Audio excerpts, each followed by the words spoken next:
নমস্কার, আমি সুমিতা। আশা করছি আপনারা সবাই ভালো আছেন ও সুস্থ আছেন। তো আমি ছাদে চলে এসেছি আর তোমাদের সবাই প্রথম দেখাচ্ছি আমার বাগানের এই গোলাপ গাছটা। চলো আজকে তোমাদের সঙ্গে প্রচুর গল্প করব। আর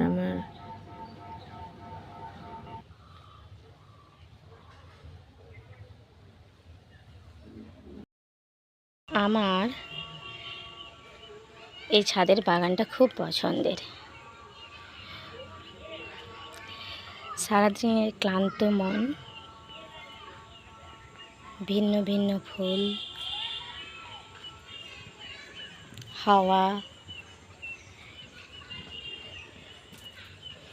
দক্ষিণের ফুরফুরে হাওয়া যখন গায়ে এসে লাগে তখন এসি বা পাখার হাওয়াও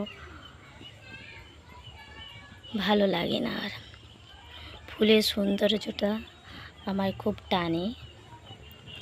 গাছের সবুজ পাতাগুলো আমার সাথে কথা বলে।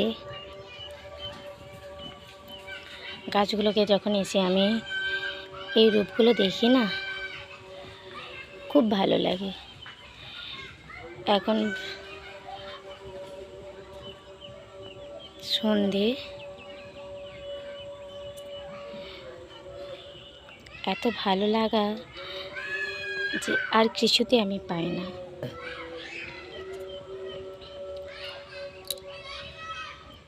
এই যে গাছ, এই যে আমার এই গাছটা মিলিবাগ খুব লেগে গেছে, কিন্তু যত্ন করতে পারছি না।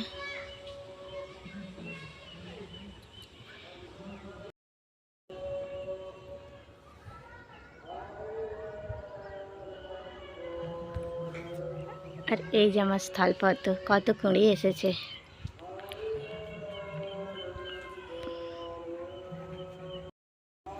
এই যে সেই করবী, যার আবার নতুন রূপে সেজেছে। গাছের ডাল ভরে ভরে ভরে ভরে কুঁড়ি এসেছে। গরমে আরম্ভ, মানে সূচনা।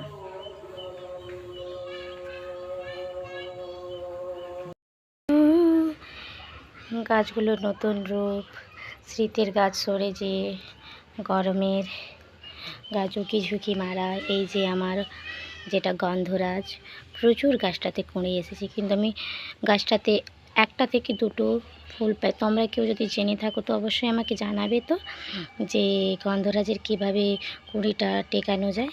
প্রচুর কুঁড়ি আছে, কিন্তু কখনোই পারি না গাছটার কুঁড়িগুলো রাখতে, সব ফুলটা ফোটাতে। আর এই যে আমার রজনীগন্ধা, এর জন্য আমি খুব অপেক্ষা করে থাকি, কারণ আমার পছন্দের ফুল হচ্ছে রজনীগন্ধা। এমনিতেই আমার সাদা ফুল খুব প্রিয়, তার মধ্যে রজনীগন্ধাটা আমার খুব পছন্দের।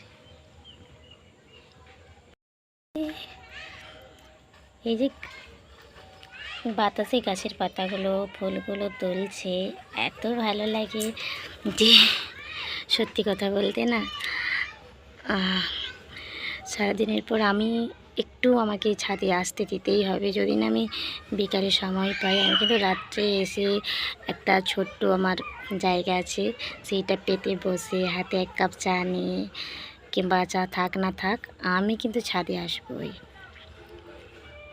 আমার কিন্তু ছাদে খুব একটা বেশি গাছ নেই, তবুও কিন্তু আমার খুবই ভালো লাগে, খুবই।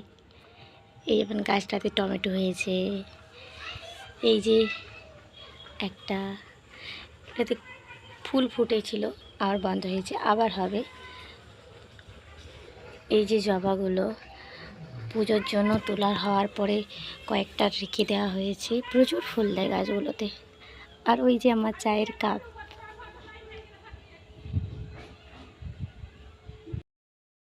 উচ্ছে গাছটা, এটা কিন্তু আমি বাগানে সবজি ছাল দিতে গিয়ে হয়েছে, আমি প্রায় এটা থেকে গোটা 10 উচ্ছে পেয়েছি।